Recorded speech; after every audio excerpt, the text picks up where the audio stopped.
And we've had many a conversation on Instagram. Yeah. But never on camera. No, never on camera. And I know you're one of those fantastic stories that boxing produces all the time, because we just mentioned, I just a little chat with your manager and coach and Gary Booth there, just talking about, you know, you was in a bad place for quite a long time a few years ago, and you turned your life around by using boxing. Yeah. And that actually ended up about 4 or 5 weeks ago you ended up making your professional debut? Yeah, about 5 weeks ago now, yeah. So let's go back in time then. I know it's been well documented, but I don't know too much about it, but I know you were in a bad place. So what happened? Basically, yeah, you know, I just went about I went about things the wrong way really in life, you know what I mean? Got involved in the football hooligan scene. And with that comes heavy drinking and drug taking, what have you. And just got myself in a load of trouble. Which team were you? The Blues? But obviously the Blues, yeah. But I hope with Gary, otherwise, yeah. He wouldn't have no red here. But yeah, following City, got banning orders and convictions and what have you.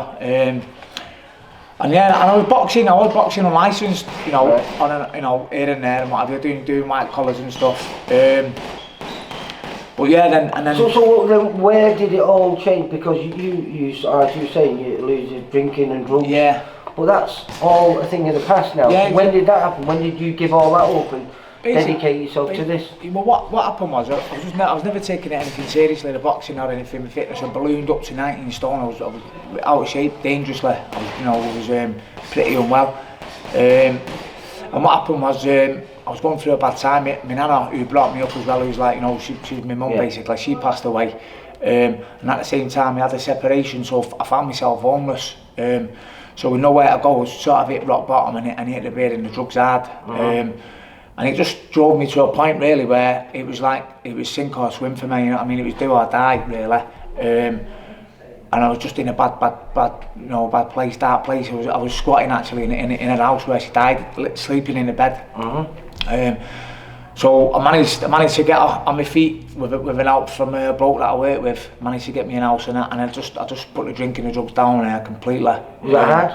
Yeah, it was hard, mate. I had to get a bit of help. You know, I had to go to get a bit of help from. So did you transfer that addiction then from all the bad things in your life and throw that into your boxing? Yeah, pretty much straight away. As soon as I put them down, obviously, it's that addictive personality. I had to have something else, so it's sort of like me to focus on. Yeah, so straight away started running again. Went back to the gym in Newton where I was training. I just started boxing again and unlicensed. And as soon as I put the drinking drugs down and started taking it seriously, the weight dropped off. You know, I was in a miles better place. And I was doing alright, I started doing alright, you know, and a few people said to me, you know, why don't you give it a go, Ant? You know, and then a few years down the line, you know, there I am, you know, because you're not the youngest kid, are you? You're about 37 years. I'm 38 now, yeah. 38? So what was the main thing? Was like, you know, you sort of, it's now or never, that type of thing? Yeah, it's now or never, and you know, I've already had the fight in my life. Cool. Put my demons away, you know what I mean? So this is just a bonus now. Well, I just think to myself, well, why can't I do it? I just keep telling myself, why can't I do it? You know what I mean? Because, well, let's go back then now, 5 weeks ago, you made your debut. Yeah. You had a massive support there, 200 plus people come down to see you at Bowlers. Obviously it didn't go the way you wanted, you got beat. Now a lot of people were worried about you, because something like that, when you built something up so much and where you're coming from, they all felt like it could throw you back to where you were. But that's not the case, because here I am talking to you, you've still got a big smile on your face, and you're even more, let's say, dedicated to putting that wrong right and moving this forward. Yeah, definitely. I mean, I've got to say, you know, it hurts now. Do you know what I mean?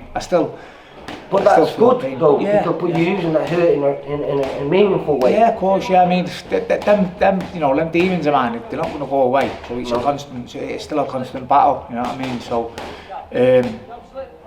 it could not, like you say, you know. It could have. You could have gone a totally wrong way, and all that hard work you've done over the last 4 or 5 years could have been down the drain, couldn't it? Yeah, could have been done. And that's why I love. That's why I love boxing. And it's a tough sport. You know what happened to you that night could happen at any point. You're in a boxing ring. You know what I mean? You're bound to get hit at some point. And if you get caught sweet, then you know it happens to the best guys in the world. Yeah, so definitely. Hopefully, what were you just what?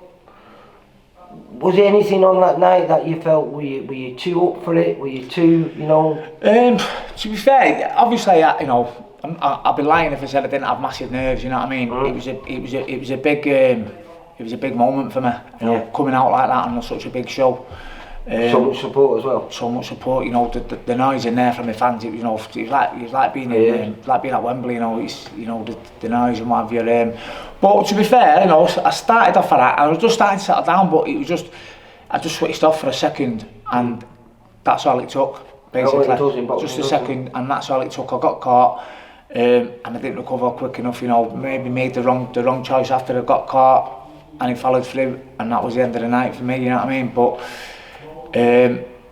like, you know, lesson learned, I suppose. We go forward, and that's October the 9th. How's tickets gone for this one? Yes, they're still all coming out to support me, you know what I mean? That's brilliant. So, you know, I can't thank my fans enough, you know what I mean? They're always there, and the best of it was. Right, Anthony, you were thanking your fans.